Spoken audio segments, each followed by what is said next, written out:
स्तोत्राचं आळीपाळीने वाचन होईल.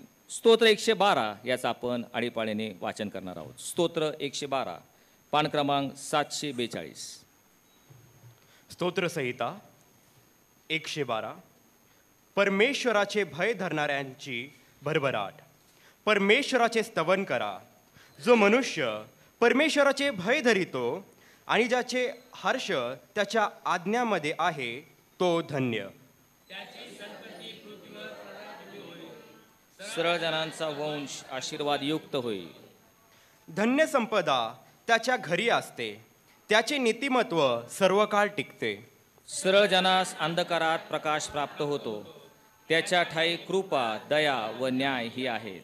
जो मनुष्य दया करीतो व उसने देतो त्याचे कल्याण होते.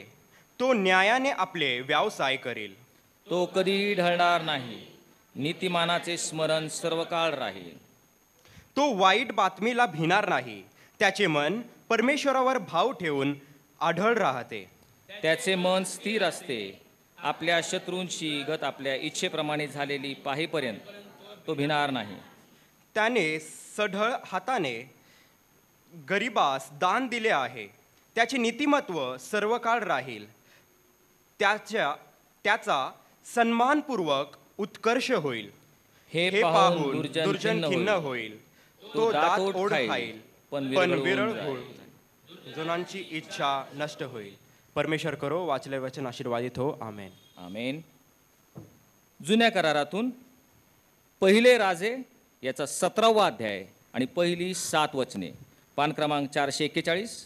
पहिले राजे 17वा अध्याय पहिली 7 वचने आपण ऐकणार आहोत.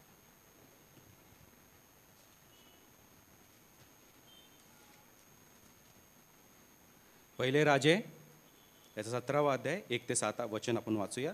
दुष्काळाविषयी एलियाचे भविष्य. एलिया तिशबी हा गिलाद येथे उपरा म्हणून राहणाऱ्यांपैकी एक होता. तो अहाबास म्हणाला, इस्रायलचा देव परमेश्वर ज्याच्या हुजुरास मी असतो, ज्याच्या जीविताची शपथ वाहून सांगतो की जी वर्षे आता येणार त्यात दहीवर अथवा पाऊस पडणार नाही, हे सर्व माझ्या सांगण्याप्रमाणे होईल. परमेश्वराचे वचन त्याला प्राप्त झाले की येथून निघून पूर्व देशेस जा व यार्देने समोरच्या करीत ओहळा नजदीक लपून राहा. त्या ओहळाचे पाणी तुला प्यायला मिळेल आणि मी कावळ्यांना आज्ञा केली आहे ते तुला अन्न पुरवतील. परमेश्वराच्या सांगण्याप्रमाणे करून तो यार्देन समोरच्या करीत ओहळा नजदीक जाऊन राहिला.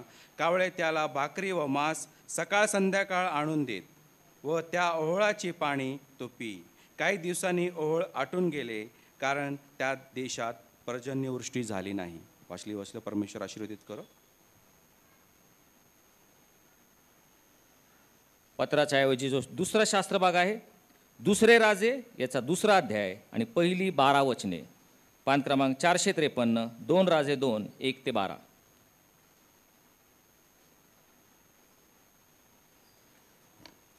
जुन्या करारातून दुसरे राजे याचा 2रा अध्याय आणि 1 ते 12 वचन आपण ऐकू.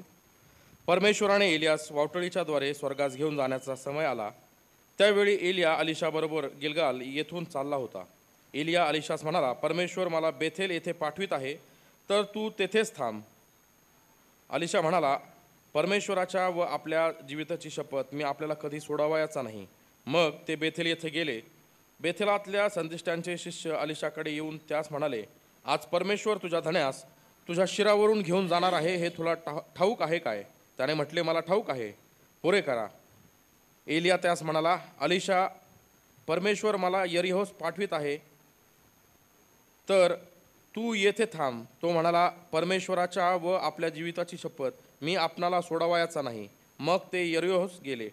यरीहोतील संदेष्टांचे शिष्य अलिशाकडे येऊन त्यास म्हणाले, आज परमेश्वर तुझ्या धन्यास तुझ्या शिरावरून घेऊन जाणार आहे, हे तुला ठाऊक आहे काय? शिष्याने म्हटले, मला ठाऊक आहे, मग पुरे करा.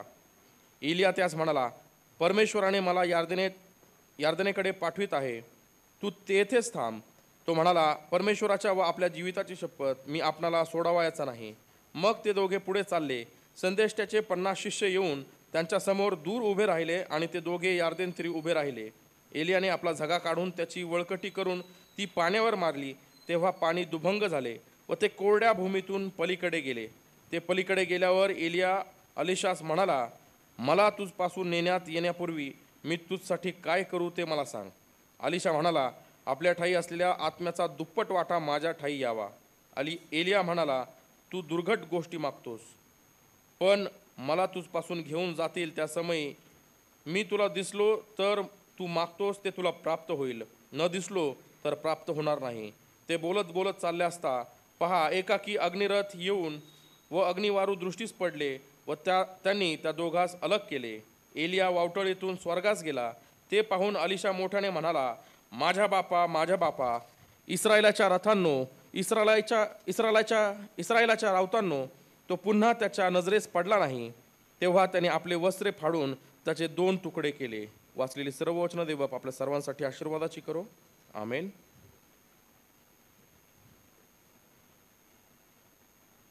शुभवर्तमानाच्या पाठासाठी उभे राहूयात. आशासाठी नेमलेलं शुभवर्तमान मत्तयकृत शुभवर्तमान याचा 17वा अध्याय आणि पहिल्या वचनापासून शुभवर्तमानास आरंभ होतो. हे येशू कृपा तू देई, सुवार्ताई काया विचारे शब्दे कर्मेहि ती सदा पाळाया.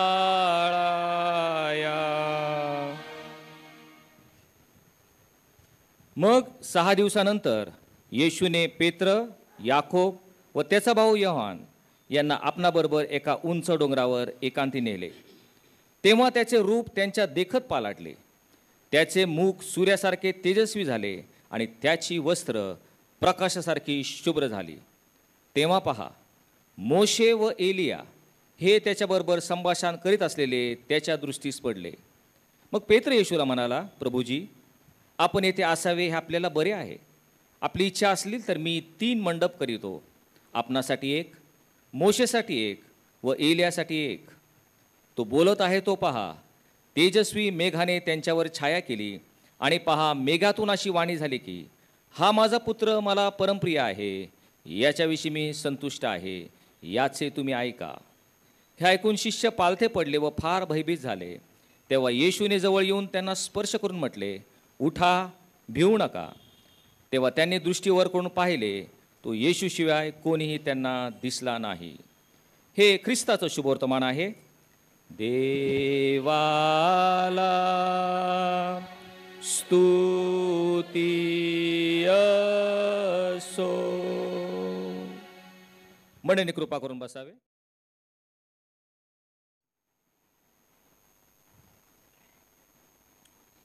देवाच्या नावाला धन्यवाद असो आजच्या या सकाळच्या वेळेबद्दल. यावेळेस आपण देवाच्या वचनातून पाहणार आहोत. पहिले राजे याचा 17 अध्याय, त्यातलं पहिलं वचन मी तुमच्यासमोर वाचेल. एलिया तिशबी हा गिलात येथे उपरी म्हणून राहणाऱ्यांपैकी एक होता. तो आभास म्हणाला, इस्रायलाचा देव परमेश्वर याच्या हुजुरास मी असतो. त्याच्या जीविताची शपथ वाहून सांगतो की जी वर्षे आता येणार त्यात दहीवर अथवा पर्जन्य पडणार नाही. हे सर्व माझ्या सांगण्याप्रमाणे होईल. आपण प्रार्थना करूयात. स्तुतीस पात्र भयास योग्य माझ्या जिवंत देवा, धन्यवाद देतो तुझ्या नावाला. तू महानेस, तुझी दया महाने. मी नाही तर तुझा आत्मा तुझ्या लोकांबरोबर त्यांच्या गरजेनुसार बोलू दे अशी तुझ्याजवळ प्रार्थना करतो. सर्व मान सन्मान गौरव तुला देत येशूच्या नावात प्रार्थना केली म्हणून तू ऐक. आमीन. देवाच्या नावाला धन्यवाद असो आजच्या या वेळेबद्दल. मी तुम्हा सर्वांचे अगदी मनापासून आभार मानतो आणि देवाच्या नावाला धन्यवाद देतो. पाळक साहेबांचे, चर्च कमिटीचे आणि सर्व सभासदांचे इथं येण्याची संधी मला दिली आणि देवाचं वचन सांगण्यासाठी. मी जसं पाळक साहेबांनी सांगितलं का हिंदी चर्चचा पाळक आहे. हिंदी नाही आहे, ते उर्दू चर्च आहे.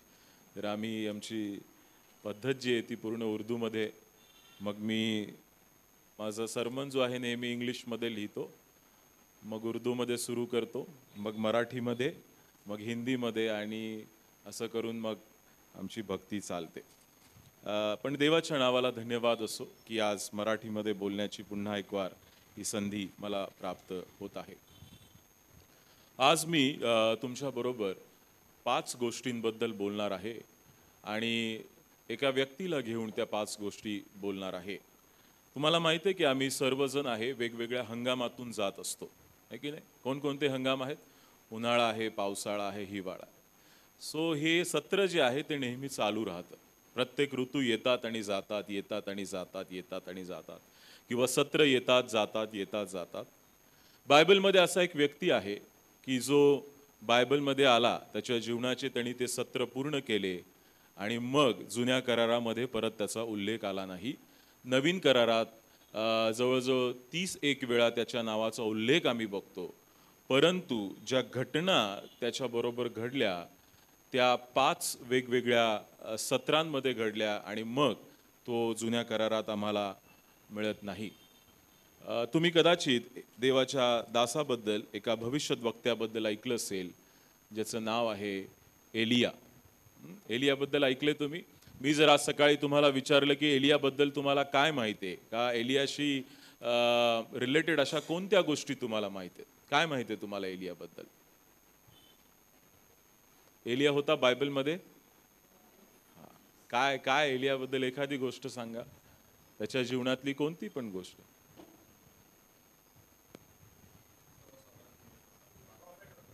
देवाचा भविष्यद्वक्ता होता, सर्वसाधारण होता. आणि काय चमत्कार किंवा काय झालं त्याच्या लाईफ स्पॅन मध्ये जोपर्यंत तो तिथं होता, तो काय केलं त्यांनी किंवा काय झालं? एलिया कार्मेल पर्वतावर आम्ही त्याला बघतो की त्यांनी बालचे 400 आणि आशेराचे 450 भविष्यद्वक्ता होते. ठीक आहे, आज जर तुम्हाला माहीत नसतील एलिशाबद्दल खूप साऱ्या गोष्टी, तर आज आपण त्याचे पूर्ण जीवन बघणार आहोत. आणि म्हणून आजच्या माझ्या सरमन किंवा संदेशाचं टायटल आहे the 5 seasons of Elijah's life. एलियाच्या जीवनातले 5 सत्र, एलियाच्या जीवनातले 5 सत्र किंवा 5 हंगाम, the seasons of the session of Elijah's life. 5 अशा सत्र त्याच्या जीवनातून बघणार आहोत. एलियाचं जर वर्णन केलं तर नव्या करारातला जो योहान बाप्तिस्मा करणार आहे, दोघांचा जो पेहराव होता तो जवळजवळ सारखा होता. आणि एक गोष्ट त्याच्यातून खूप छान बघायला मिळते. तुम्ही हे 5ही सत्र ज्यावेळेस ऐकताल त्यावेळेस एक गोष्ट कळेल की देवाचा जो भविष्यद्वक्ता होता त्याच्या पेहरावावरूनच त्याला ओळखलं जायचं की देवाचा भविष्यद्वक्ता आहे. हालाकी आज परिस्थिती खूप उलटी आहे. देवाचे भविष्यद्वक्ता त्यांच्या आउटर अपिरियन्सवरून ओळखले जातात, पण तो अपिरियन्स खूप वेगळा आहे त्या काळापेक्षा. परंतु हा जो भविष्यद्वक्ता होता, हा एलिया नावाचा जो भविष्यद्वक्ता आहे तो त्या ठिकाणी आला आणि त्या ठिकाणी येऊन तिथे लिहिले की एलिया तिशबी हा गिलात येथे उपरी म्हणून राहणाऱ्यांपैकी एक होता. तो आहाबास म्हणाला. आता सत्र चालू होणार आहे, पण त्याच्या आधी पार्श्वभूमी अशी आहे की हा एलिया तिशबी येतो आणि इस्रायलाचा राजा जो आहे आहाब त्याला सामोरा जातो. आल्या आल्या दुसरं काही बोलत नाही, तुम्हाला शांती असो, देव तुम्हाला आशीर्वादित करो, काही नाही, डायरेक्ट, आहे की नाही? म्हणजे शुगर कोटेड वर्ड नाहीच आहेत. जुन्या कराराचे सगळे भविष्यद्वक्ता बघा, ते कोणाची भीड ठेवत नव्हते कोणालाही. दावीद राजा जो होता, दावीद राजाकडे नाथान हा भविष्यद्वक्ता गेला आणि त्यांनी त्याला त्याच्या ज्या गोष्टी आहेत त्या एकदम प्रखरपणे किंवा एकदम सरळपणे सांगितलेल्या आहेत. हा एलिया जो आहे तो आहाबाकडे जातो आणि म्हणतो की माझ्या जीविताची शपथ, तर त्या ठिकाणी त्याला जाऊन म्हणतो की परमेश्वराचे वचन त्यास प्राप्त झाले आहे. आणि तो म्हणतो की इस्रायलाचा देव परमेश्वराच्या हुजुरास मी असतो, त्याच्या जीविताची शपथ वाहून मी सांगतो की जी वर्ष आता येणार आहेत त्या दहीवर अथवा पर्जन्य पडणार नाही, हे सर्व माझ्या सांगण्याप्रमाणे होईल. एलिया हा उपरी आहे आणि तो येतो काय आणि आहाब राजाला सांगतो काय, आणि हे सगळं व्यवस्थित चाललंय. इस्रायलामध्ये इस्रायली लोकांच्या दृष्टिकोनातून सगळं व्यवस्थित चाललंय. परंतु परमेश्वराचा दास जो आहे, भविष्यद्वक्ता जो आहे, तो येऊन त्या ठिकाणी सांगतो की बघ, जोपर्यंत मी म्हणणार नाही तोपर्यंत पर्जन्य होणार नाही आणि दहीवर सुद्धा पडणार नाही. इस्रायलाचा राजा हे ऐकतो. आणि the moment he said that, ज्या क्षणी तो हो बोलला त्याच क्षणापासून त्या प्रांतामध्ये दुष्काळ चालू झाला. मग देवाचं वचन परत एलियाला प्राप्त झालं आणि देव त्याला म्हणला की तुझं इकडचं काम संपलंय, आता तुझ्या जीवनाचं सत्र, पहिलं सत्र सुरू होणार आहे. And here is the first session of his life, or the first season of his life. It is the season of Karith किंवा the session of Karith. करीत नावाचं त्याच्या जीवनाचं पहिलं सत्र सुरू होतं. आता ही 5 सत्र जी आहेत ती आमच्या प्रत्येकाच्या जीवनाशी निगडित आहेत, लक्षात ठेवा. ज्यास तुम्ही ऐकाल त्यावेळेस कळेल. ही 5 सत्र आपल्या प्रत्येकाच्या जीवनाशी निगडित आहेत. आम्ही प्रत्येक जण या सत्रातून चाललेलो आहोत. कुणाचं पहिलं सत्र असेल, कुणाचं तिसरं सत्र असेल, कुणाचं चौथं असेल, कुणाचं दुसरं असेल, पण प्रत्येक जण या सत्रातून चाललेलो आहोत. एलियाचं पहिलं सत्र चालू होतं आणि ते सत्र आहे करीत नावाचं सत्र किंवा द सीझन ऑफ करीत. देव म्हणतो की आता इथं तर तुझं काम झालंय. करीत नावाचं एक ठिकाण आहे, तिथे एक ओहळ आहे, तिकडे जाऊन तू तिथं राहा, लपून राहा, त्या ओहाळाचं पाणी पी. आणि मी कावळ्यांना आज्ञा दिली आहे की ते तुला काय करतील, सकाळ आणि संध्याकाळ मांस पुरवतील. पहा, हा बोलला, दुष्काळ पडला आणि देवाने आपल्या दासाची काळजी घ्यायला सुरुवात केली. तुझ्यासाठी मी करून ठेवले. आणि मी ज्यावेळेस ह्या एलियाचं पूर्णपणे ते जीवन बघत होतो त्यावेळेस एक गोष्ट मला एलियाच्या जीवनातून प्रामुख्याने आढळली की देव त्याच्या जेवणाची खूप चांगली काळजी घेतो. 5 सत्र बघा तुम्ही. गेल्या गेल्या देव म्हणला पहिल्या सत्रात कावळ्यांना सांगितलंय ते पण काय द्यायचंय तुला, व्हेज नाही द्यायचं, नॉन व्हेजच द्यायचंय तुला. कावळ्यांना मी आज्ञा दिलीये की मांस पुरवतील तुला. आणि मग ज्या वेळेस एलिया त्या करीत नावाच्या ओहाळाजवळ राहायला लागला त्यावेळेस ते कावळे येऊन त्याला पुरवायचे आणि तो पाणी पिऊन आपलं जीवन जगत होता. ज्यावेळेस सगळ्या प्रांतामध्ये भयंकर दुष्काळ चालू आहे त्यावेळेस देव आपल्या भविष्यद्वक्त्याची किंवा आपल्या दासाची एवढ्या भयंकर परिस्थितीमध्ये देखील काय करत आहे, काळजी घेत आहे. माझ्या प्रियानो, सगळं पुरवतोय देवाला. आणि म्हणूनच या पहिल्या सत्रामध्ये आम्ही बघतो the Kerith is the inheritance of God, Kerith is the shelter of God and Kerith is the promise of God. देवानी जो वायदा केला त्याला की बघ मी तुला पुरवणार म्हणजे पुरवणार, तू जा आणि त्या करीत नावाच्या त्या ओहळाजवळ राहा. परमेश्वराने आपला वायदा पूर्ण केला. करीत is the shelter of God. ज्यावेळेस सगळ्या देशामध्ये दुष्काळ आहे, त्यांची भयंकर परिस्थिती झाली आहे, परमेश्वराने त्याला एक असा निवारा दिला की ज्या ठिकाणी तो जाऊन दडून बसला आणि परमेश्वर त्याची काळजी घ्यायला लागला. आणि करीत is the inheritance of God, जो वारसा परमेश्वराने त्याला दिला होता की मी तुला कधी काही कमी पडू देणार नाही, तू जा आणि माझ्या आज्ञेप्रमाणे कर. आणि जर आम्ही त्याचं सुरुवातीचं वचन बघितलं, he did what the Lord has told him, जे परमेश्वराने त्याला सांगितलं त्याचप्रमाणे त्यांनी केलं. जीवनाचं पहिलं सत्र आहे आणि त्याच्या पहिल्या सत्रामध्ये जे देवाने त्याला सांगितलं त्याप्रमाणे त्यांनी केलं.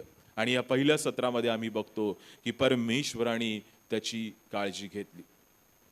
आता हे आमच्या जीवनाशी कुठं निगडित आहे? आमच्या जीवनामध्ये एक असा पण वेळ आला असेल, तुमच्यापैकी असं कोणी म्हणणार आहे का, पाळक साहेब एक वेळ होती आमच्याकडे इतका पैसा, आमची परिस्थिती खूप छान होती, पण आज जरा बेताची आहे की नाही?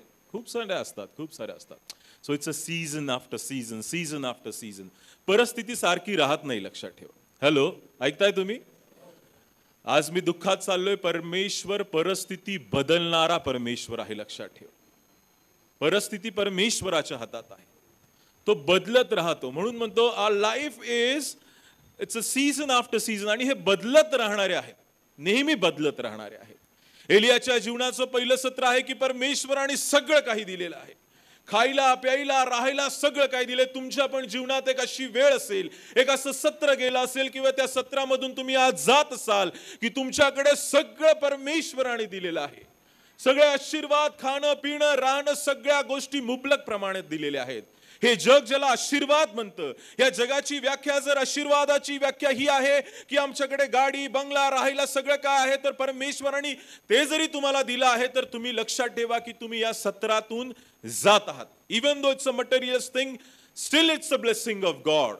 या जगी जरी गरजा असतील तरी परमेश्वराने तुम्हाला दिलं आहे, त्याबद्दल देवाला धन्यवाद देणं गरजेचं आहे. परंतु एक वचन मी तुम्हाला सांगतो, देवाचं वचन सांगतं की संपत्ती वाढली तरी त्याच्यावर चित्त ठेवू नका, लूट केल्याची शेखी मिरवू नका. इफ यू हॅव दॅट, जर तुमच्याकडे आहे तर त्याचा उपभोग घ्या आणि देवाला प्रत्येक वेळेस धन्यवाद द्या. त्या गोष्टींवर कधी गर्व करू नका, परंतु ज्या गोष्टी ज्या परमेश्वराने दिलेल्या आहेत त्याच्यावर आम्हा प्रत्येकाला गर्व करणं महत्वाचं आहे. जो देणार, आणि म्हणून ख्रिस्ती लोक जे आहोत आम्ही निर्माणकर्त्याची आराधना करतो. निर्माणकर्त्याला आम्ही देव म्हणतो, त्याच्या निर्मितीला आम्ही कधीच देव म्हणत नाही. It is who has created everything. It is who has blessed you, my dear people of God. हा तो देव आहे. त्या देवाने तुम्हाला सगळ्या गोष्टींमध्ये आशीर्वादित केलेला आहे. आज तर देवाला धन्यवाद द्या आणि म्हणा, आम्ही एलियासारख्या त्या पहिल्या सत्रात आहोत, देवा तुझ्या नावाला धन्यवाद. आणि एलिया मला वाटतं रोज देवाला धन्यवाद देत असेल. काही काम धंदा काही करायचं नाही, कावळे येणार आणि देणार, खाणार पिणार, पाणी, एकदम मौज मजा. है की नाही? You might have gone through that season or the session of your life. तुम्ही त्या सत्रातून गेले असाल किंवा आता चाललेले असाल, परंतु हे सत्र लवकर संपणार आहे त्याच्या जीवनाचं. मग लिहिलंय की त्या ओहाळाचं पाणी आटून जात आणि मग देवाची आज्ञा त्याला होते की आता तुझ्या जीवनाचं पहिलं सत्र संपलं. तू खूप आनंद घेतलास, खाल्लंस पिल्लंस, एकदम छान. It was a good time. आहे की नाही? तुम्ही जाता का सुट्टीला कुठेतरी 8 दिवस महाबळेश्वरला, गोव्याला, आणि मग तिथं फार जरा शांतता, नाही का? मला माझा मित्र म्हणत होता, मविन नावाचा मित्र, तो म्हणे आता ईस्टर लेन सीझन झाला, धावपळ खूप असते. माझी पण एक 150 लोकांची मंडळी, 150 फॅमिलीज आहेत माझ्याकडे आणि आहे तेवढं काम आहे. मग तो म्हणाला, दादा तू आता 1 आठवडा जा कुठं, थोडा रिलॅक्स हो, थोडा शांत हो. आम्ही आमच्या जीवनामध्ये ना थोडं रिलॅक्स होण्यासाठी जातो. हा एलिया जो आहे त्याच्या जीवनाचं ते रिलॅक्सेशन जे आहे ते आता संपणार आहे.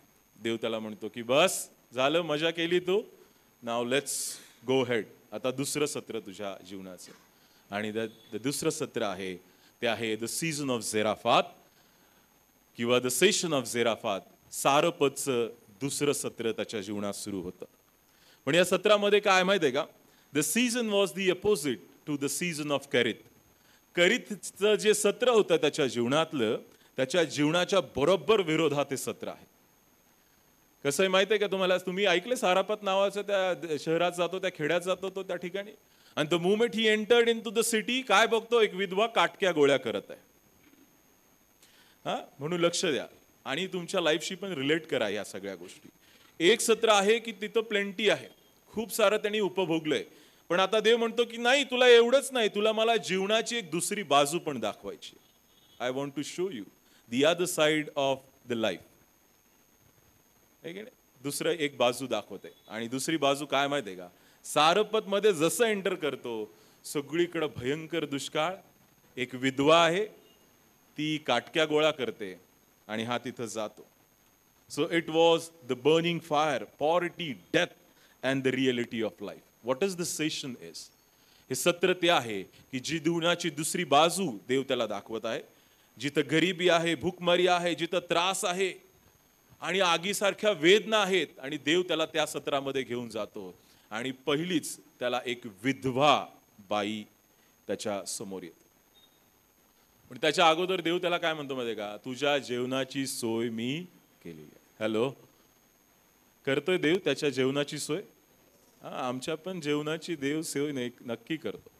म्हणतो मी त्या विधवेला सांगितलंय की ती तुला भाकर देणार म्हणजे देणार. सी गॉड ना, देव जो आहे ना, एलियाची ती गोष्ट आहे ना एकदम देवाने धरून ठेवलेली आहे. त्याला माहिती आहे याच्यासाठी जर माझा सेवक पडू शकत असेल तर हे त्याला देणं गरजेचं आहे.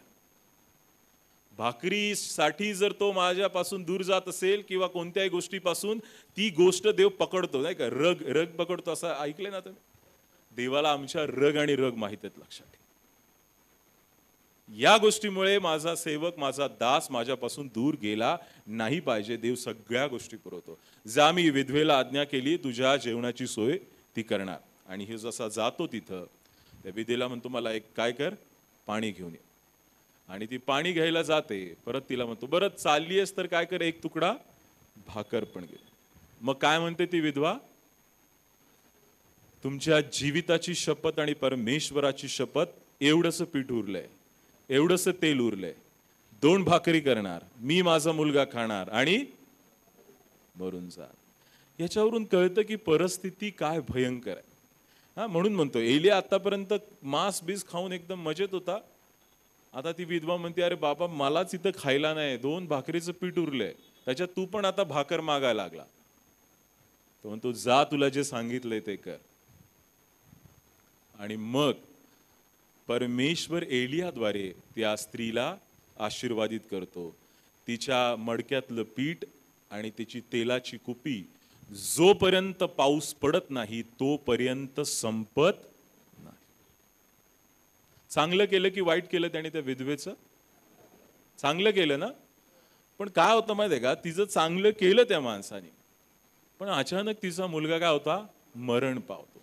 मग सगळा दोष ती कोणाला देते माहितीये का? एलियाला देते. माझं पाप दाखवायला आलात का तुम्ही इथं? माझा मुलगा मरण पावला.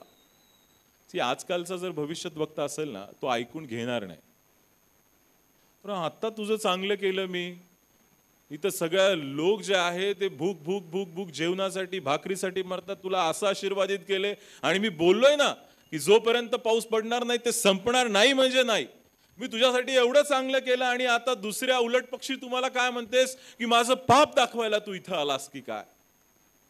पण देवाचा सेवक आहे तो, लीन आहे, नम्र आहे, ऐकून घेतो. ठीक आहे, हरकत नाही, तुझं चांगलं केलंय मी, पण तुला जर मला याच गोष्टी बोलायच्या असेल हरकत नाही, आण इकडे मुलगा आण तुझा. तो घेतो, वरच्या खोलीत जातो आणि त्याच्यासाठी देवाकडे प्रार्थना करतो आणि त्याचा प्राण परत त्याच्यामध्ये येतो. It was why we are in the Zarephath today, to proclaim the word of the Lord, to call out the name of the Lord, to heal the sick and alive the dead and conquer over the dead.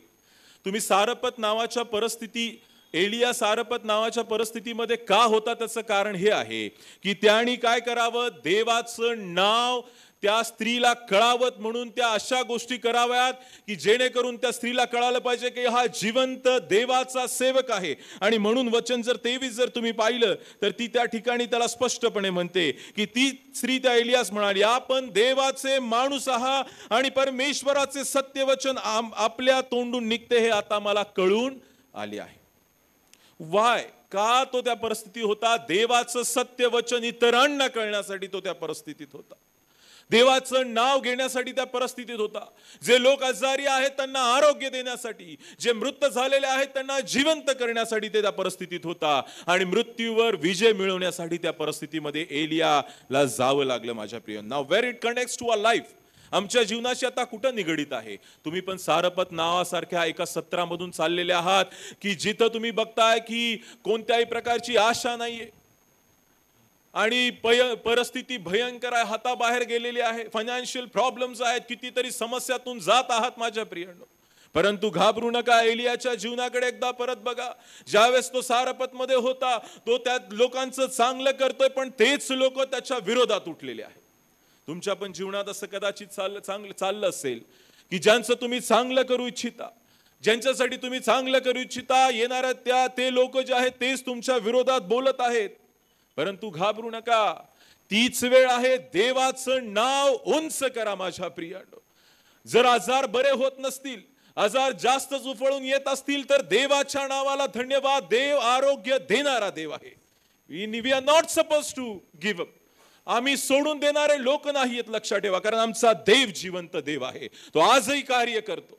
आणि म्हणून परिस्थिती किती पण भयंकर असू द्या, याच्या डोळ्यासमोर फक्त गरिबी, याच्या डोळ्यासमोर नुसतं अकाल दिसत आहे, परंतु या परिस्थितीला न घाबरता तो देवाला धन्यवाद देत आहे, देवाला बोलवत आहे, देवा तू ये आणि तू त्या ठिकाणी कार्य कर. जर तुमच्या जीवनात तशी परिस्थिती असेल, भयंकर परिस्थिती असेल, भीतीदायी परिस्थिती असेल, घाबरू नका. देवाच्या नावाला त्याच वेळेस धन्यवाद द्या. मला इयोबाचं ते वाक्य आठवतं. त्याच्या स्त्रीला म्हणतो, पत्नीला म्हणतो, अगं देवाकडून सुखच घ्यायचं का, दुःख घेऊ नये का? जर तुमच्याकडे कोणी प्रिचर आला, स्पष्ट सांगतो, आणि तो जर म्हणला ख्रिस्ती जीवन आशीर्वादाचंच जीवन आहे, खोटं आहे ते, साफ खोटं आहे ते. मग एकदा इयोबाकडे बघा, म्हणतो देवाकडून सुखच घ्यायचं का, दुःख घेऊ नये का? सुख आणि दुःख आमच्या जीवनाला देवाने वाटून दिलेले आहेत. कष्ट वाटून, तू मातीत घाम गाळशील, कष्ट करतील, शेवटपर्यंत करत राहशील. जर ख्रिस्ताला या भूतलावर येऊन दुःख सहन करावे लागले आहेत तर आमच्यातल्या प्रत्येकाला त्या परिस्थितीतून जाणंच आहे, लक्षात ठेवा. परंतु त्यामध्ये देखील आमचा देव आशीर्वादित करतो. आणि ते आशीर्वाद जग देतात त्यासारखे आशीर्वादित नाहीत, परंतु जे थोडे जरी असतील त्याच्यासारखा आनंद या जगामध्ये आम्हाला कुठेही मिळणार नाही. So our life is adventure life. ख्रिस्ती जीवन कसं आहे माहिती आहे का? ॲडव्हेंचरनी भरलेलं आहे. चढ उतार आहेत, खूप साऱ्या समस्या आहेत, प्रॉब्लेम आहेत, पण जो शेवटपर्यंत टिकेल तोच काय आहे? ठरेल. Never give up. परिस्थिती किती पण भयंकर असू द्या. एलियाकडे बघा एकदा, की त्यांनी कधी सोडलं नाही. उलट काय केलं त्यांनी? देवाच्या नावाला धन्यवाद दिला. तो त्या एलिया जो आहे त्या स्त्रीच्या मुलाला टाकून गेला नाही, चिडून त्या ठिकाणाहून गेला नाही. नाही म्हटला, मी त्याच्यासाठी प्रार्थना करणार. तुला पण कळालं पाहिजे की माझा देव जिवंत आहे. तुमच्या परिस्थितीला समजून सांगा की तुमच्यापेक्षा माझा देव कितीतरी मोठा आहे. आमेन. परिस्थितीला कळू द्या की ज्या देवावर तुम्ही विश्वास ठेवता तो आमच्यापेक्षा कितीतरी मोठा आहे. लक्षात ठेवा. परिस्थिती बदलणारा देव आहे. आणि मग तो त्या ठिकाणी खातो, विसावा घेतो, आराम करतो. आणि मग देव म्हणतो की आता तुझ्या जीवनाचं दुसरं सत्र पण काय आहे? संपलेलं आहे. पहिल्या सत्रात सगळं चांगलं होतं, दुसऱ्या सत्रात त्यांनी जीवनाची कठोर बाजू बघितली आहे. आणि मग देव म्हणतो की आता तुला तिसऱ्या सत्रात जाणं गरजेचं आहे. And the third season is the season of Carmel or the session of Carmel. Carmel नावाच्या पर्वतावर तो जाणार आहे. This was the season of loneliness. हे जे सत्र आहे त्याच्या जीवनातलं, त्या ठिकाणी तो एकटा आहे. एकटेपणाचं सत्र आहे. का आहे माहिती आहे का? He was called the trouble of Israel. त्या ठिकाणी त्याचं काम झालं. देवाचं वचन प्राप्त झालं, जा आहाबाच्या समोर तुला आता उभा राहायचंय. मग आहाबाकडे जायच्या अगोदर त्या ठिकाणी तो एका व्यक्तीला भेटतो ज्याचं नाव आहे, माहिती आहे कुणाला? काय आहे त्या व्यक्तीचं नाव? ओबद्या नावाचा एक माणूस आहे. आणि जसा एलिया त्याच्या समोर येतो तो म्हणतो की मला हे माहिती आहे की तुम्ही जिवंत देवाचे कोण आहात? भविष्यद्वक्ता आहात किंवा नबी आहात किंवा देवाचे सेवक आहात. त्याला उपडा पडून तो त्याला प्रणाम करतो आणि म्हणतो की तुम्ही इथं का आलात म्हणून. आहे की नाही? तुम्ही इथं का आलात? कारण काय ते पण सांगतो. इथं लिहिलेलं आहे कारण. ज्या दिवशी तुम्ही म्हणालात की मी जोपर्यंत बोलत नाही तोपर्यंत पाऊस पडणार नाही आणि पर्जन्य आणि मेघ पण पडणार नाही, त्या दिवसापासून या प्रांतामध्ये इतका भयंकर दुष्काळ चालू आहे. राजा एका साईडला, त्याचे लोक एका साईडला, आम्ही सगळे वेगवेगळ्या दिशेने जात आहोत जेणेकरून थोडंसं पाणी मिळावं आणि माणसं नाही तर निदान गुरं ढोरं तरी काय व्हावेत? जिवंत राहावेत. आहाब संतापला, एकदम संतापला. तो म्हणतो की असा एकही प्रांत त्यांनी सोडला नाही की तुमची तिकडे त्यांनी चौकशी केली नाही. ते हात धुवून पाठीमागे लागले की कधी तुम्ही त्याच्या समोर येताल आणि कधी तो तुमचा निरोप घेईल म्हणून. आणि मग तो म्हणतो की तुम्ही त्याच्या समोर जाऊ नका. हा कोण आहे माहिती आहे का? एलिया, देवाचा भविष्यद्वक्ता आहे.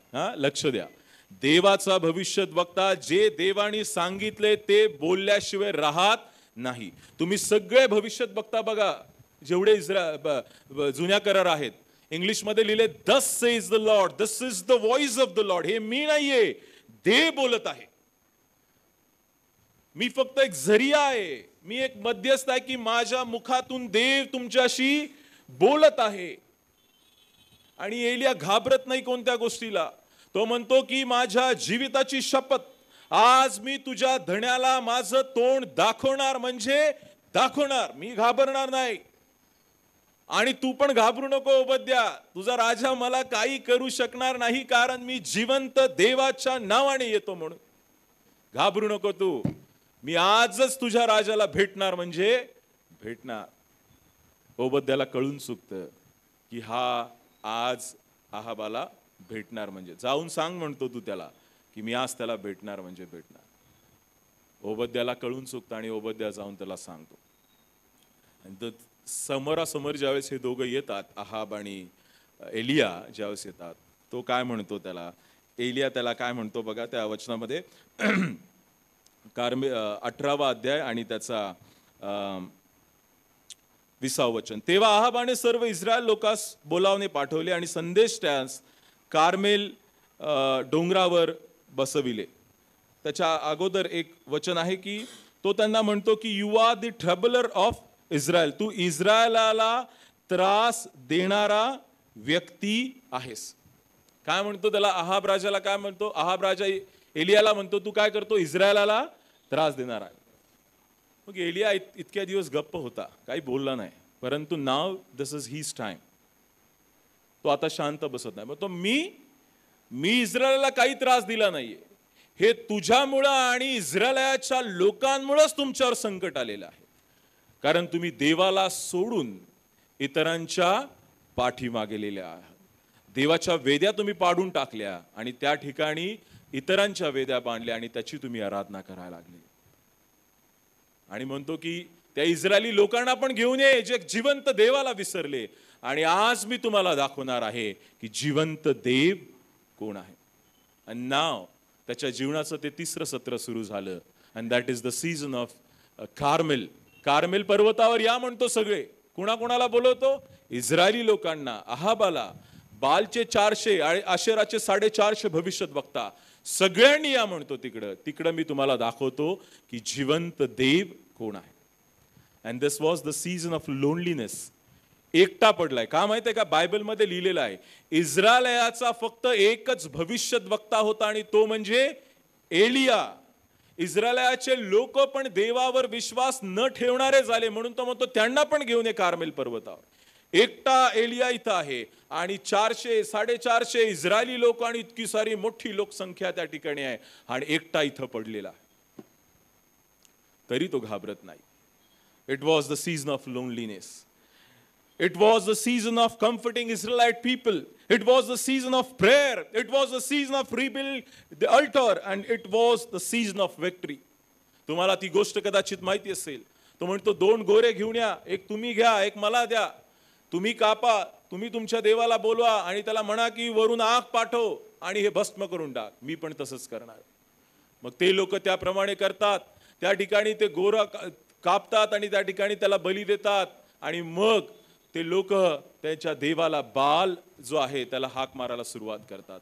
इथं हा शांत बसलेला असतो, बघत असतो काय करतात ते. आणि मग हा थट्टा करायला सुरुवात करतो. माहितीये, बघा तो यात्रेत असेल, झोपला असेल आणि हे लोक सकाळपासून संध्याकाळपर्यंत ये अग्नी पाठव, जाळून भस्म कर. टस का मस काहीच होत नाही त्याच्या. आणि मग जरा जशी संध्याकाळ व्हायला लागते तो म्हणतो की अरे तो झोपला असेल, तुम्ही जरा जोरात बोला. आणि ते लोक खाली काय करत असतात माहितीये का? अंगाला मारून घेतात, रक्त निघूस तर मारतात. का तर तू ये लवकर ये, दाखवून दे याला तू कोण आहेस म्हणून. पण शेवटपर्यंत कोणी येत नाही. नाव दिस इज हिज टर्न. कोणाचा? एलियाची वेळ.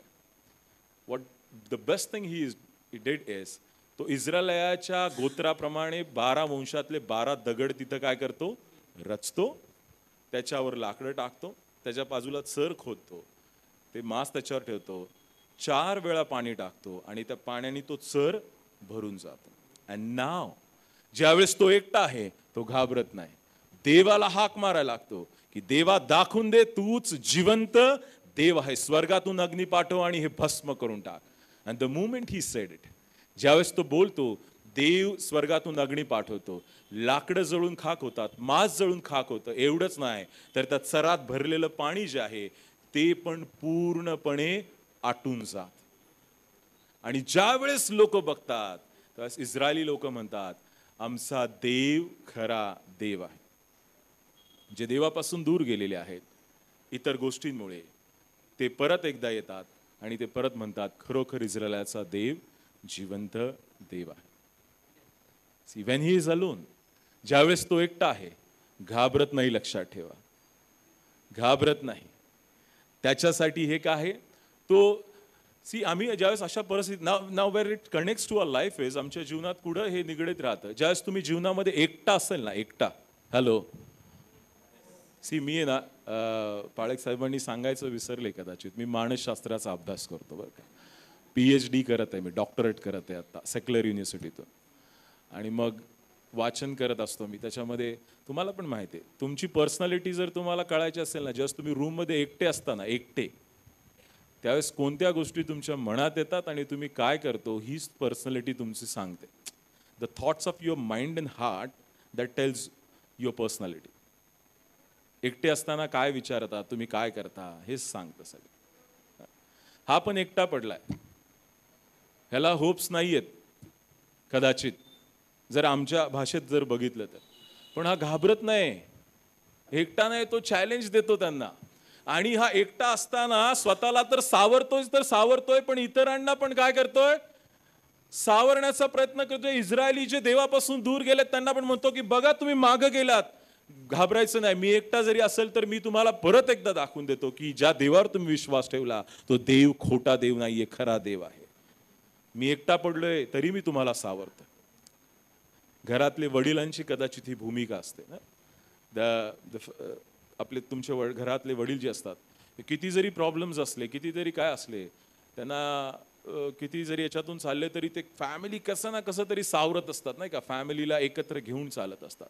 द सेम थिंग एलिया पण काय आहे, एकटा पडलाय, पण तो एकटा पडलेल्या अवस्थेत सुद्धा इस्रायली लोकांना काय करत आहे, सावरून धरत आहे.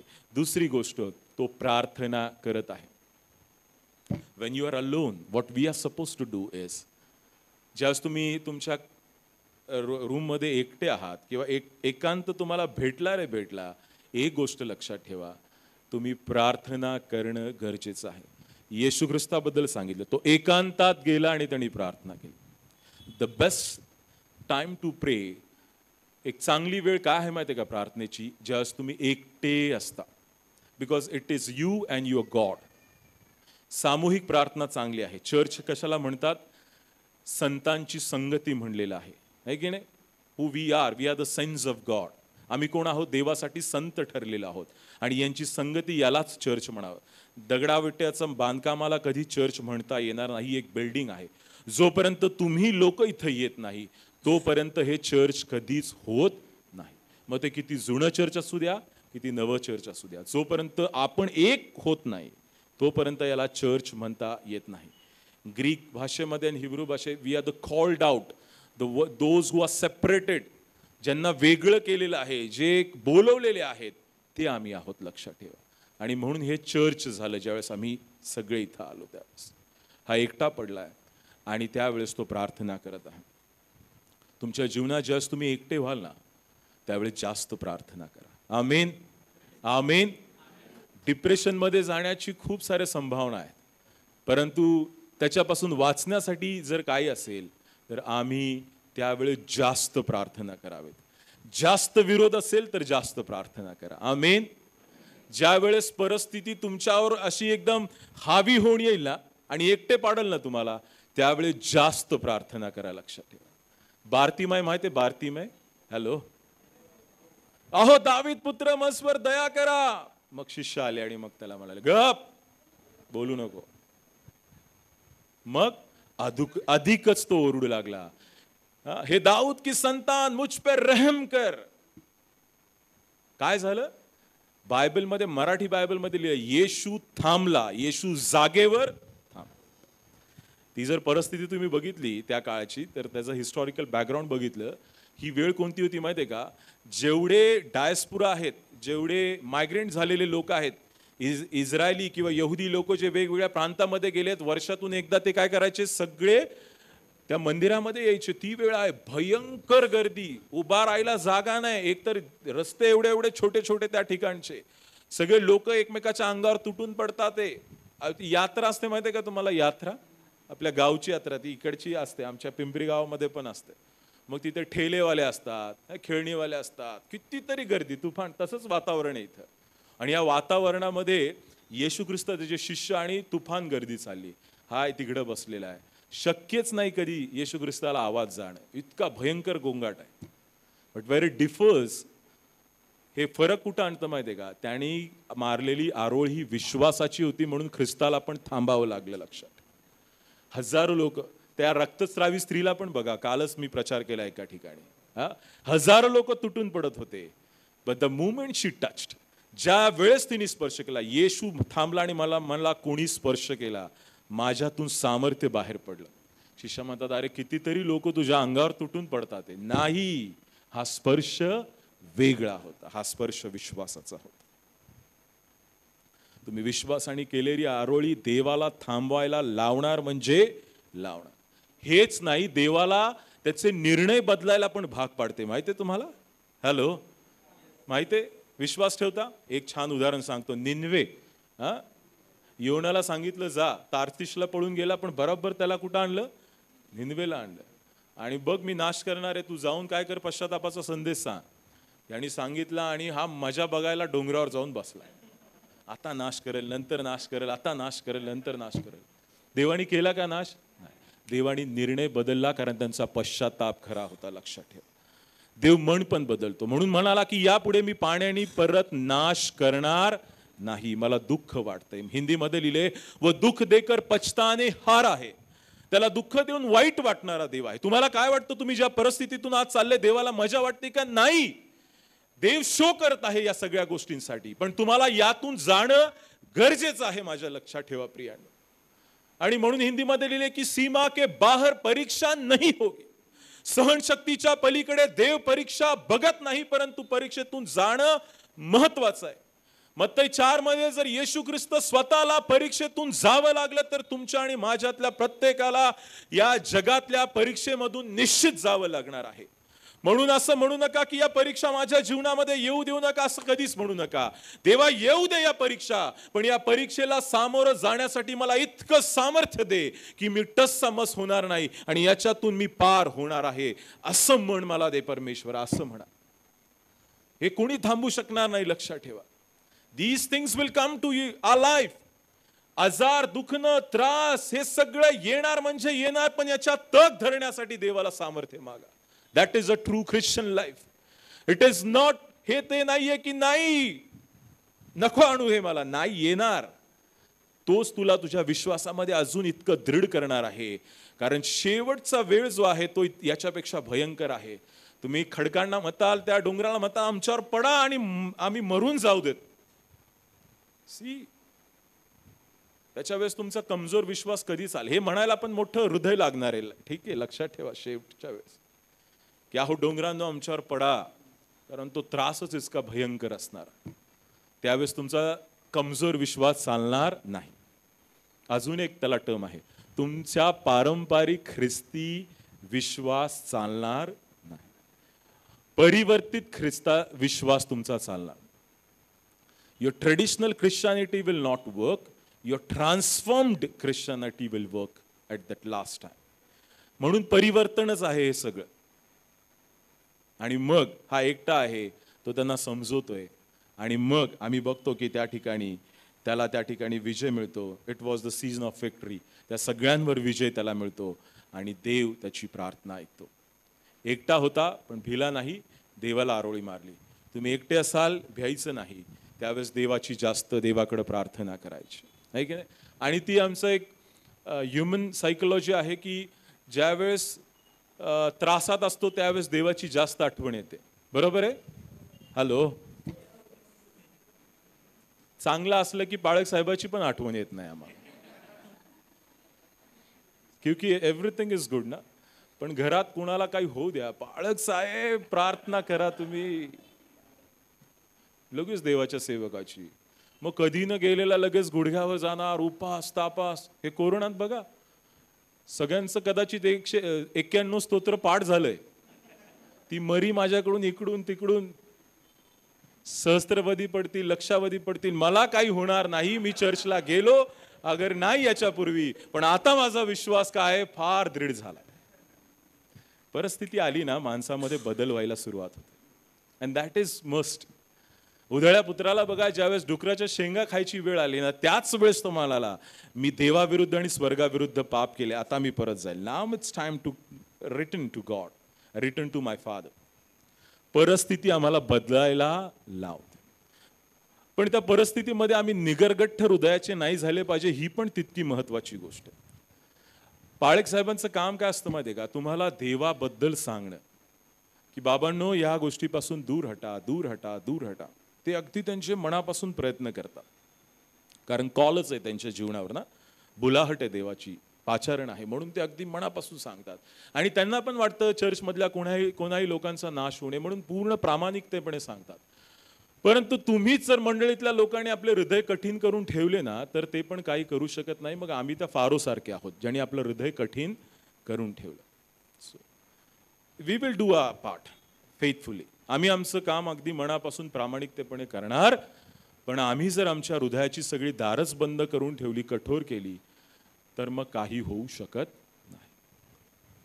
म्हणून प्रार्थना करा. एकटे आहात, तुम्हाला असं वाटतं की माझ्या नातेवाईकांनी मला एकटं पाडलंय, माझ्या मित्रमैत्रिणी मला वेगळं पाडलंय, मी एकटा झालोय, त्यावेळेस जास्त प्रार्थना करा. देव त्यावेळेस तुमची भेट घेणार म्हणजे घेणार. आणि परिस्थितीवर जसा याने विजय मिळवला तसा देव पण तुम्हाला तुमच्या जीवनाच्या परिस्थितीवर विजय देणार म्हणजे देणार. आणि मग हे एकांकीपणाचं सत्र जे आहे त्याच्या जीवनातून संपतं आणि देव म्हणतो की आता तुला तुझ्या जीवनाच्या 4थ्या सत्रात जायचं. कितवा?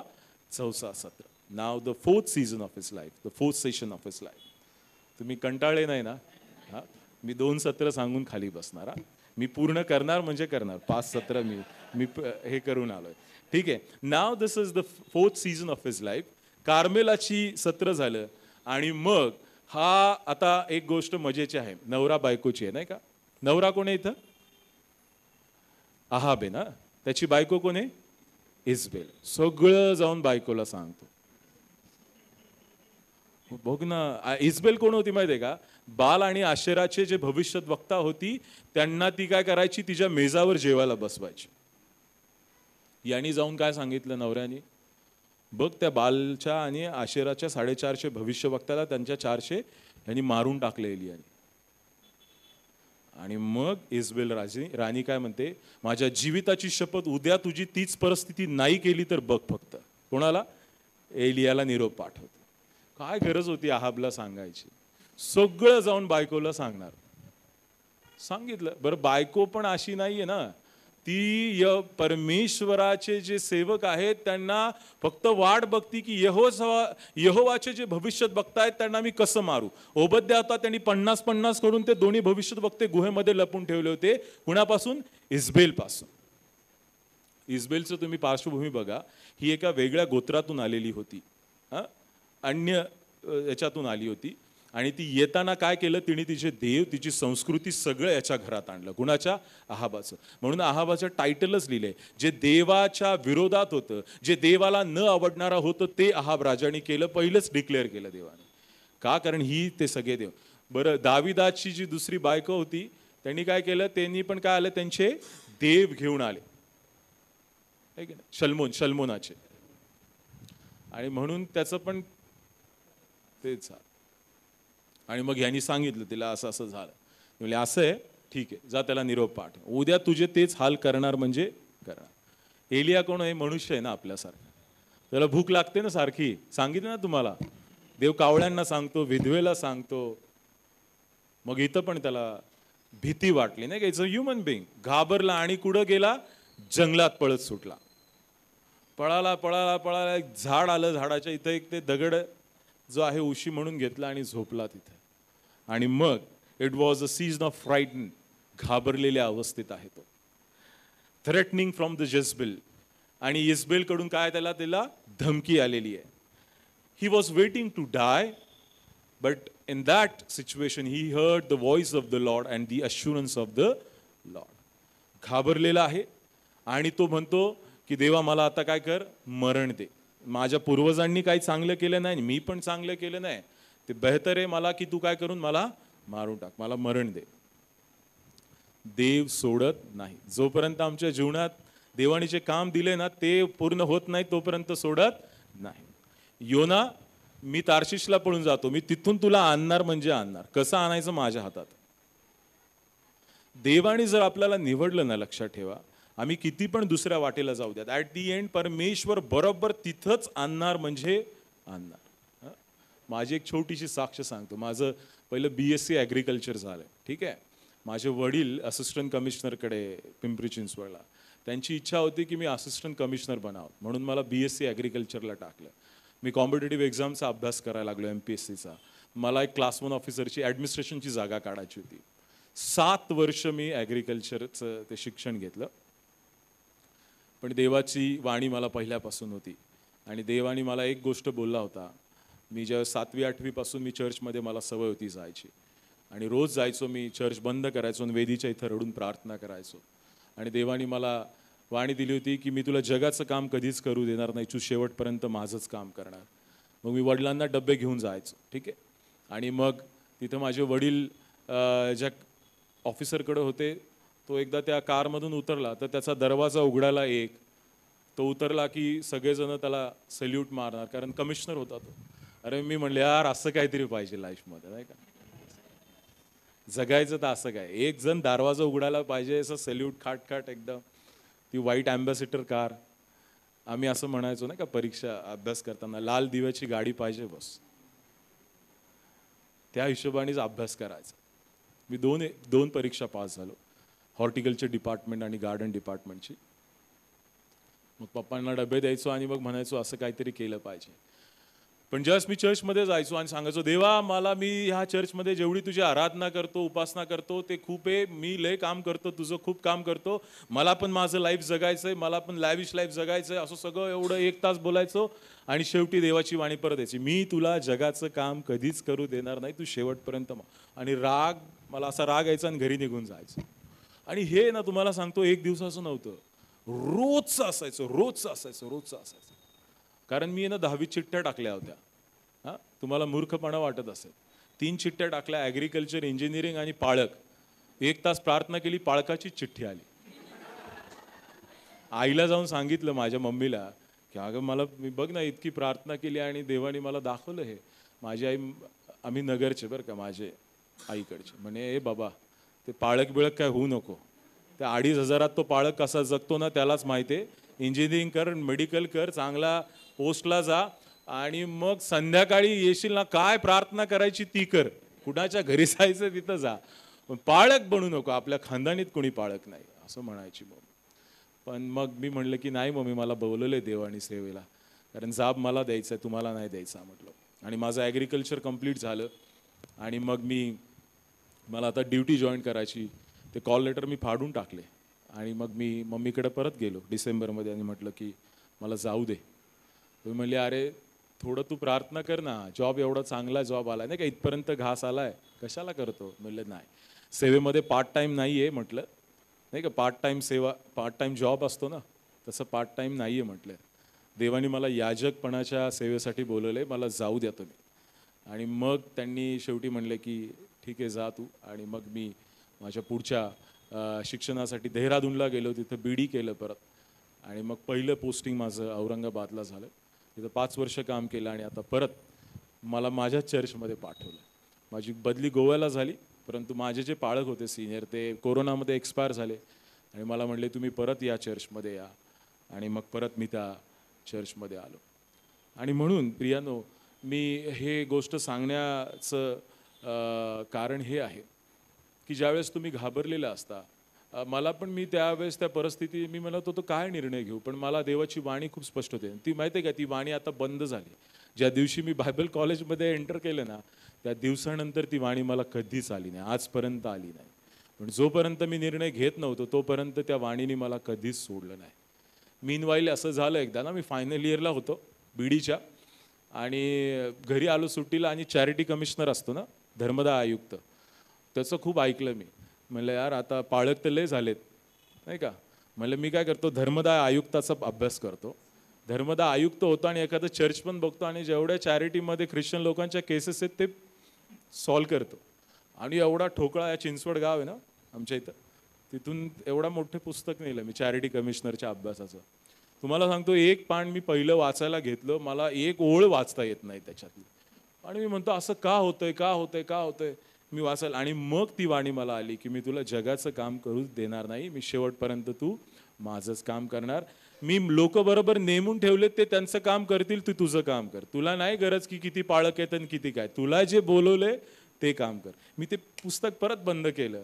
जेव्हा औरंगाबाद माझी पोस्टिंग झाली तेव्हा तिथे एक मुलगा MPSCचा अभ्यास करतो, सगळे पुस्तके त्याला दिले. मला बाबा तू बन चॅरिटी कमिशनर, मी नाही बनणार चॅरिटी कमिशनर. आणि परत त्याला देऊन टाकले. परत मी माझी सेवा करायला लागलो. प्रियांनो, या व्यक्तीला असं वाटलं की माझं म्हणणारं कोणी नाही राहिलं, म्हणून तो म्हणतो आता मला मेलेलं चांगलं आहे, घाबरलेलं आहे. परंतु याच्या सगळ्यामध्ये देवाची वाणी त्याला येते आणि परत स्वर्गातून एक ताट खाली येतं. लिहिलंय तिकडं, भाकर पाणी, परत देव जेवायची त्याची सोय करतो. घाबरू नको. घाबरला का इस्बेलला? पहिलं जीवन घे, पहिलं जीवन घे. तुला लांबचा प्रवास करायचा आहे. इथंच गिवअप करशील का? नाही, जीवन घे आधी, तुला लांब जायचं. मग तो उठतो आणि तो परत त्याच्या ह्या सत्राला निघतो. हे कुठं आपल्या लाईफशी कनेक्ट करतं माहिती आहे का? ज्यावेळेस तुम्ही परिस्थितीला घाबरलेले असताल त्यावेळेस भिवू नका. देव आजही तुम्हाला म्हणतोय तुला लांबचा प्रवास करायचा, इतक्यात संपलेलं नाही. म्हणून देवाचं वचन काय सांगितलंय? देवानी प्रत्येकाचे दिवस देखील मोजून ठेवले आहेत.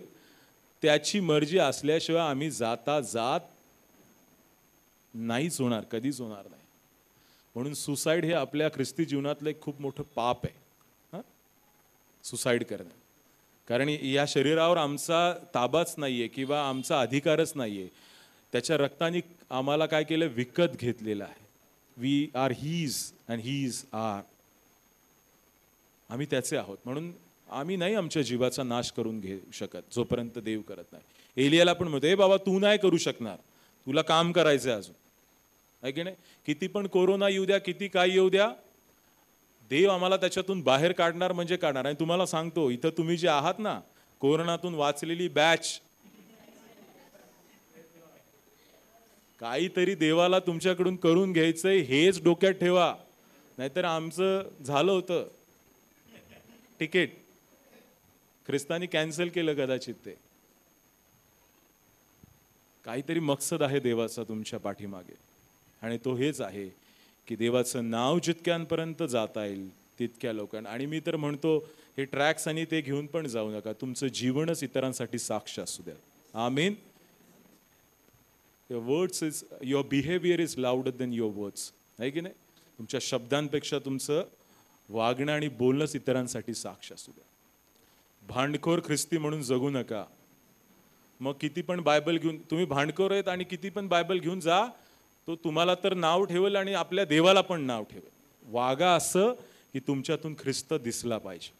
That is the one of the great way to evangelize people. त्याला सांगितलं की थांब, तुझी वेळ अजून आलेली नाही, घाबरू नको. देवाची वाणी अश्युरन्स आला की मी तुला सोडणार नाही, अजून काम राहिलेलं आहे. तुम्ही पण घाबरलेल्या परिस्थितीत असाल, भिवू नका. देव तुम्हाला अश्युरन्स देत आहे की तुमच्याकडून अजून काहीतरी काम होणं गरजेचं आहे. आणि फक्त देवाची सेवा करायची म्हणजे पाळक व्हायचं असं काही नाहीये बरं का. ही चुकीची व्याख्या आहे. याजकपणाची सेवा वेगळी आहे. देवाने प्रत्येकाला वेगवेगळ्या पद्धतीचं काम दिलेलं आहे, प्रत्येकाला वेगवेगळी सेवा दिलेली आहे. नर्सेस तुमच्या चर्चमध्ये असतील ज्या, त्यांनी रुग्णांची सेवा करता करता त्यातून ख्रिस्ताचं प्रेम दाखवावं आणि त्याद्वारे लोकांनी तुम्हाला म्हणावं की तुमचा स्वभाव असा काय आहे, तुम्ही कोणत्या देवाची आराधना करता. मग देवाचं नाव त्यांना सांगा. कोणत्याही प्रोफेशनमध्ये तुम्ही असा, IT मध्ये असा, इंजिनिअरिंगमध्ये असा, कोणत्या मेडिकल फील्डमध्ये असा, जिथं जाल तिथं असं तुम्ही बिहेव करा की त्यांनी विचारलं पाहिजे तुमचा देव कोण आहे. दोघांना सेम सॅलरी आहे, उदाहरण सांगतो. दोघांना सेम सॅलरी आहे, पण हा व्यक्ती जो ख्रिस्ती आहे तो त्याच्या त्या सॅलरीमध्ये पण इतका खुश आहे की ते नेहमी ऑफिसमध्ये इतका आनंदी असतो, लोकांना इतकं छान वाटतं. आणि मग लोक ज्याला सेम सॅलरी आहे त्याला ते कधीच पुरत नाही, घरात भांडणं हे ते. आणि मग तो एक दिवशी तुम्हाला विचारला, अरे काय दोघांना आपल्याला सेम सगळं काय, तू काय एवढा खुश आहे? देन टेल, माझा देव आमच्या बरोबर आहे, आमचा देव गरज पुरवणारा आहे, माझा देव आनंद देणारा देव आहे. माझ्या प्रियांनो, तुमचं बिहेवियर बोलू द्या इथून पुढं. आणि आता तर तुम्हाला माहिती आहे सुवार्तेचे सगळे दारं हळूहळू बंद व्हायला लागलेले आहेत. आता तुमचं वैयक्तिक जीवन आहे तेच लोकांसाठी सुवार्तेचं साधन बनणार आहे, लक्षात ठेवा. हा एकटा होता पण तो घाबरला होता, पण परमेश्वराची वाणी त्याला आली. आणि मग एलियाच्या जीवनातलं सगळ्यात शेवटचं सत्र सुरू झालं. इथून तो गेला, तुम्हाला माहिती आहे मग पाऊस कसा पडला. त्या होरेब नावाच्या पर्वतावर गेले आणि म्हणतो, बघ रे तुला ते तिथून ढग दिसता का? तो खाली वाकून बघतो, 7 वेळा बघतो, म्हणतो एक मुठ्ठी एवढा बादल दिसतो ना, ढग दिसतोय. पटकन अहाब राजाला सांग रथ काढा आणि निघून जा, नाही तर पावसामुळे त्याला घरी पण जाता येणार नाही, इतका भयंकर पाऊस होणार आहे. आणि तो जाऊस तर इतका भयंकर पाऊस येतो, इतका भयंकर पाऊस येतो. आणि म्हणून याकोबाच्या पत्र 5व्यामध्ये लिहिले की एलियाने प्रार्थना केली आणि 3.5 वर्ष पृथ्वीवर पाऊस पडला नाही आणि एक थेंबही पडला नाही. विश्वासाची प्रार्थना कार्य करण्यास फार प्रबळ असते असं लिहिले त्या ठिकाणी. आणि मग त्याच्या जीवनातलं 5वं आणि शेवटचं सत्र सुरू झालं. आणि this is the interesting to as a church, as the body of Christ. And we will definitely, हे 4 सत्र तुमच्या जीवनात येऊ ना येऊ, हॅलो, हे 4 सत्र येऊ ना येऊ, 5वं सत्र प्रत्येकाच्या जीवनात आल्याशिवाय राहणार नाही. हे 5वं सत्र कोण आहे? द सीझन ऑफ जॉर्डन, यार्देनेचं सत्र आहे. एलिया, आता देवाने त्याला सांगितलंय की तुला जायची वेळ आलेली आहे. जाता जाता एलिशा नावाचा आहे, त्याला पण तू घेऊन चल. एलिशा काय करत असतो? हॅलो, काय करत असतो एलिशा? शेतामध्ये नांगरत असतो. तो म्हणतो थांब माझ्या आई बापाला निरोप देऊ दे, एकदा जेवण बिवण घालतो आणि मग तुझ्या बरोबर येतो. आणि मग एलिया आणि अलिशा दोघे निघतात. आणि मग जाता जाता बेथेल नावाच्या शहरात, नाही का, गावात जातात. बेथेलमध्ये जातात आणि मग एलिया त्याला म्हणतो की बाबा रे, मला कुठं जायचंय? पुढं जायचंय, तू इथंच थांब. तो म्हणतो परमेश्वराची आणि माझ्या जीविताची शपथ तुला सोडणार नाही. मग ते ग्रुप ऑफ प्रॉफिट्स येतात, त्याला म्हणतात, तुला माहिती आहे का तुझं स्वामी आज जाणार आहे, देव त्याला घेऊन जाणार आहे. सी, ज्या गोष्टी होणार असतात ना, देव त्याच्या दासांना हे पहिल्याच दाखवून देतो. आमेन. भविष्यद्वक्ता कोणाला म्हणायचं माहिती आहे का तुम्हाला? भविष्यद्वक्त्याची व्याख्या सांगतो. जो तुमचं पाप उघडीस आणायला घाबरत नाही त्याला भविष्यद्वक्ता म्हणावं. याला कधीच भविष्यवक्ता म्हणू नका की देव तुम्हाला अमेरिकेमध्ये मार्ग मोकळे करत आहे, व्हिसा देत आहे, घर देत आहे, बंगला देत आहे, गाडी देत आहे. फक्त तेवढंच जर सांगत असेल तर he is a false prophet. पण तो जर तुम्हाला सांगतोय की मागच्या महिन्यात तुम्ही अशा अशा गोष्टी केल्या, तो खरा भविष्यद्वक्ता आहे. या भविष्यद्वक्त्यांचं काम, कुणाचीच भीड ठेवत नव्हते.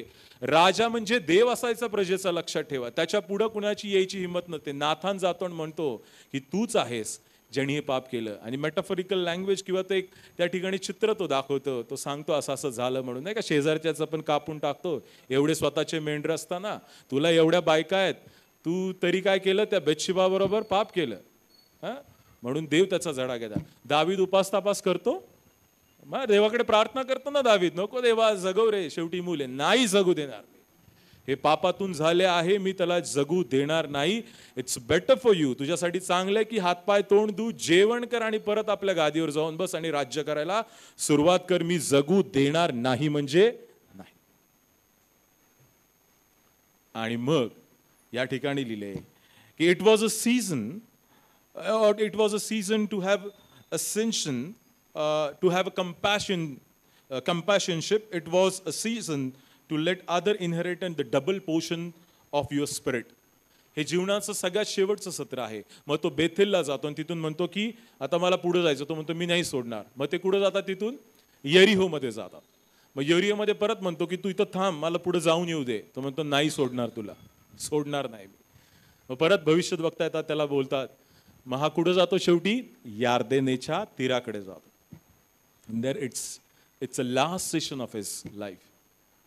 आणि मग तो त्याच्या झगा काढतो, त्याचं एक हे करतो, रोल करतो, त्याला वळकटी करतो आणि पाण्यावर मारतो. फक्त एकदाच पाणी दुभागलं गेलं नव्हतं बायबलमध्ये. हॅलो, फक्त तांबडा समुद्र यांनी पण केलं होतं. आणि याच्यानंतर परत अलिशानी पण केलं होतं, आहे की नाही. मग त्यांनी दुभागलं आणि लिहिले कोरड्या भूमीतून हे दोघं गेले. आणि मग म्हणतो बाबा तू मला का सोडत नाही, तू जा इथून निघून जा. तो नाही जाणार. मग तू काय पाहिजे काय तुला? तो म्हणतो तुझ्या आत्म्याचा दुप्पट भाग मला पाहिजे. तो अरे कठीण मागितलंस रे तू. मागून काय केलं? कठीण मागितलं. पण मला जाताना जर बघशील ना तर हे नक्की तुला मिळेल म्हणतो. बघता बघता स्वर्गातून अग्निरथ येतात, त्या दोघांना वेगळे करून टाकतात. एलिया उचलला जातो आणि हा खाली राहतो अलिशा. आणि जाताना जी अंगरखा आहे त्याचा तो खाली पडतो. हा घेतो. दुप्पट हिस्सा कसा मिळाला माहिती आहे का त्याला? याच्या अगोदर एलिशाचा एकही चमत्कार मेन्शन नाही. हा झगा घालतो ना, तो देवाचा आत्मा परत दुप्पटीने त्याच्यावर येतो आणि त्याच जग्याची पिळकटी करून परत टाकतो. परत काय होतं, ते पाणी दुभागलं जातं. ही गोष्ट आहे. What we can learn from it. नाही का, गोष्टी ऐकायला मजा वाटते ना तुम्हाला, इतिहास ऐकायला वाटतं ना मजा, मी बोलतोय तर, पण त्यातून शिकणं पण महत्वाचं आहे. काय माहिती आहे का, एलियानी जाता जाता एका अशा व्यक्तीला तयार करून गेला की मी गेल्यावर माझ्यापेक्षा 2 पटीने जास्त काम करणार आहे. लक्षात ठेवा, आम्ही पारंपरिक ख्रिस्ती आहोत कदाचित, आम्ही कैक वर्षापासून ख्रिस्ती आहोत, पण एकदा विचार करा, मी जाण्यापूर्वी माझ्या पाठीमागे जे आहेत त्यांना काय वारसा देऊन चाललोय. मी स्वार्थी आहे का, मला फक्त ख्रिस्त मिळाला, मी त्याचा उपभोग घेतला आणि मी मरून चाललो? नाही. एक असा व्यक्ती तयार करा की तुमच्यापेक्षा 2 पटीने जास्त देवासाठी काम करणार आहे. तो लक्षात, 2 पटीने जास्त. अलीशा जो आहे त्याच्यापेक्षा 2 पटीने जास्त काम करायला गेला. पहिलं पाणी तर दुभागलं. ते जसा तो पुढे गेला, म्हणला की लोक म्हणले ह्या इकडचं पाणी फूट चांगलं नाही ना, कडू पाणी आहे. म्हणलं काय करून एक टकोरी हे आणा आणि त्याच्यात मीठ टाकतो आणि त्याचं पाणी काय होऊन जातं. असे खूप चमत्कार त्याच्यानंतर करतो. What is the last season of Elijah's life? It is to give the double portion of what you have, the spirit that carries in you. तुमच्यामध्ये जो आत्मा काम करत आहे त्याचा दुप्पट भाग तुम्ही त्याला द्या. सरळ व्याख्या ही आहे, एक तरी असा व्यक्ती तुमच्या जीवनात असू द्या की ज्याला असा ख्रिस्त सांगा. एकच व्यक्ती. म्हणून मी म्हणतो, चर्चमध्ये खूप गर्दी असली म्हणजे आत्मिकता आहे अशातला काही एक भाग नाही.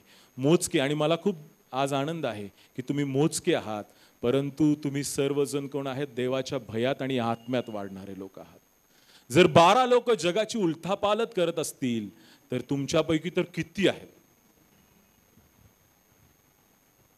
एकच असा व्यक्ती ना, टार्गेट ठेवा. मारायच्या अगोदर मी घर, गाडी, बंगला, लेकरं नाही केले तरी चालेल, पण एक व्यक्ती, ख्रिस्ती म्हणून एक व्यक्ती असा तयार करून जाईल की माझ्यानंतर तो 100 लोकांना देवामध्ये घेऊन येईल. लक्षात ठेवा, हीच एक अपेक्षा ठेवा. And that is what a Christian life is.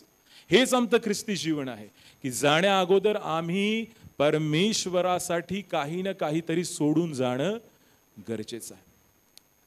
आणि एक चर्च म्हणून काय माहिती आहे का, आता देवाचं येणं जवळ आलेलं आहे आणि आम्ही पण सगळेजण काय आहोत, ख्रिस्तासाठी उचलले जाणार.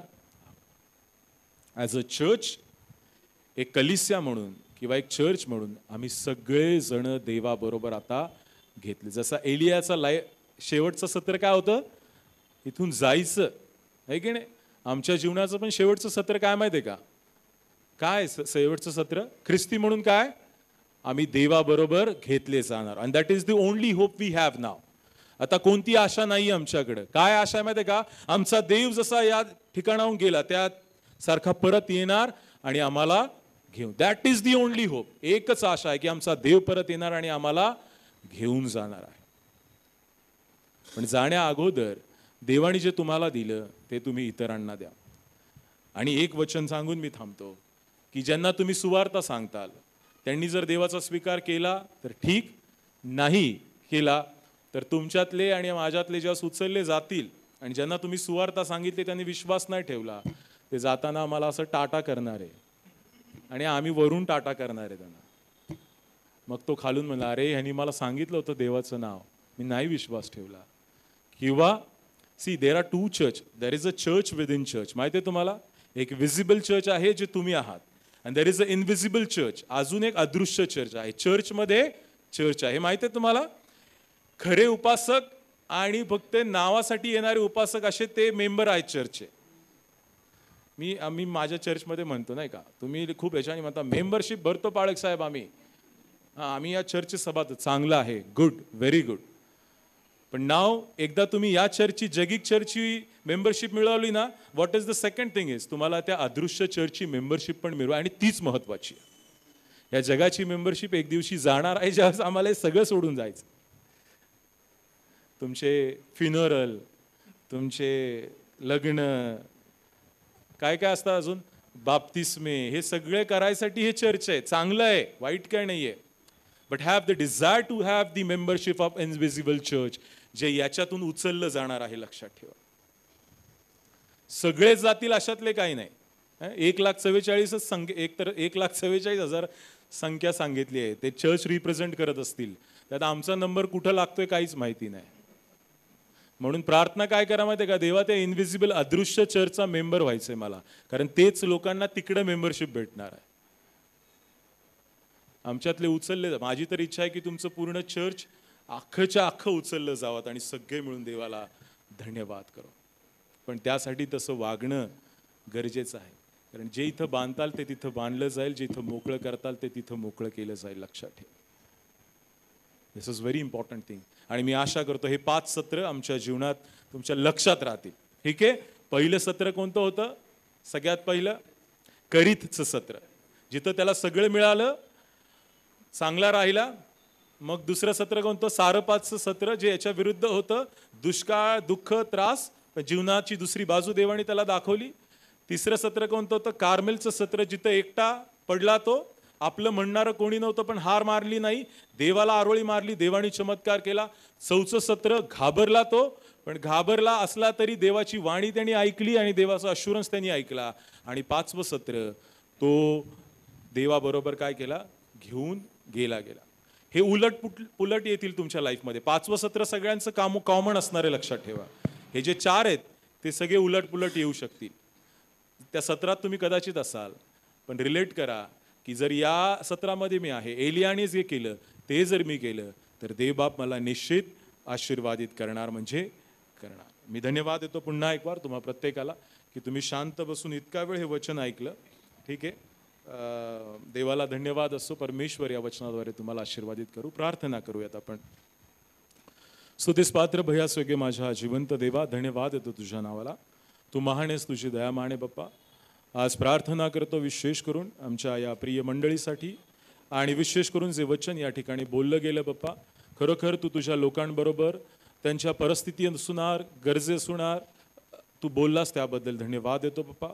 खरोखर ही 5 सत्र त्यांनी लक्षात ठेवावीत, आपलं आत्मपरीक्षण करावं, आणि जे एलियाने केलं त्या प्रकारे त्यांनी आपल्या जीवनात निश्चित करावं, जेणेकरून त्या 5व्या सत्राद्वारे आम्ही सर्वजण एक दिवस तुझ्याबरोबर उठवले जाणार आहोत. प्रभू परमेश्वरा, या वचनाद्वारे आम्हाला आशीर्वादित केलंस त्याबद्दल धन्यवाद देतो. या मंडळीला तुझ्या हातात देतो, आमच्या पाळक साहेबांना, पास्टरेट कमिटीला, प्रत्येकाला तुझ्या हातात देतो बाप्पा. या लोकांची फक्त संख्येने नाही तर विशेष करून आत्मिक वाढ कर अशी तुझ्या प्रार्थना करतो. सर्व मान सन्मान गौरव तुला देत येशूच्या नावात प्रार्थना केली म्हणून तो ऐक. आमेन.